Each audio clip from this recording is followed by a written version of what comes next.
Hi అండి అందరికీ.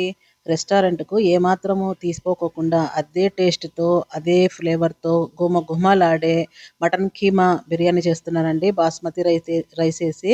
ఇక్కడొచ్చేసి అర్ధ కేజీ కీమాని ఇలా కుక్కర్‌లోకి ఉప్పు, పసుపు, కారం ఏసేసి ఉడికించుకుంటే గిన నీళ్ళేయకోకుండా ఒక 4, 5 విజిల్లు ఇచ్చామంటే గిన మెత్తగా ఉడికిపోతుంది.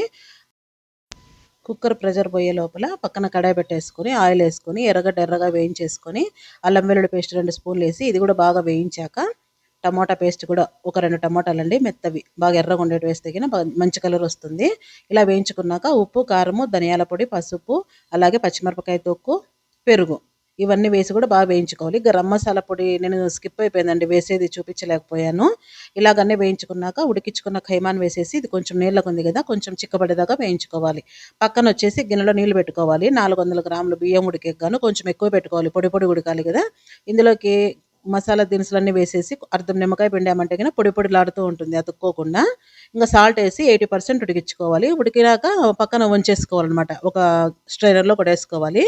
ఇప్పుడు ఈ కీమాలోకి మొత్తం అన్నాన్నంతా అలా వెడల్పుగా పరిచేసుకొని కొత్తిమీర, కరివేపాకు, ఎర్రగడ్డ, అలాగే సాఫ్రాన్ అనమాట, పాలలో నానబెట్టినది, ఒక స్పూన్ నెయ్యి, అలాగే ఇందాక అన్నం వంచిన గంజి ఉంటుంది కదా అది చిన్న గ్లాసుడు అలా వేసేసి బాగా మూసిపెట్టి దమ్ముకిచ్చామంటే పొడి పొడిలాడుతుంది అనమాట. అన్నం గుమగుమలాడుతాను చూడండి. అసలు జ్యూసీగా ఎంత బాగుంది కదా. మీకు నచ్చితే గిన లైక్ చేయండి, షేర్ చేయండి, సబ్స్క్రైబ్ చేసుకోండి, కామెంట్ చేయండి, బెల్ నోసర్ అలా కొట్టండి. మరొక మంచి రెసిపీతో వస్తాను. Thanks for watching.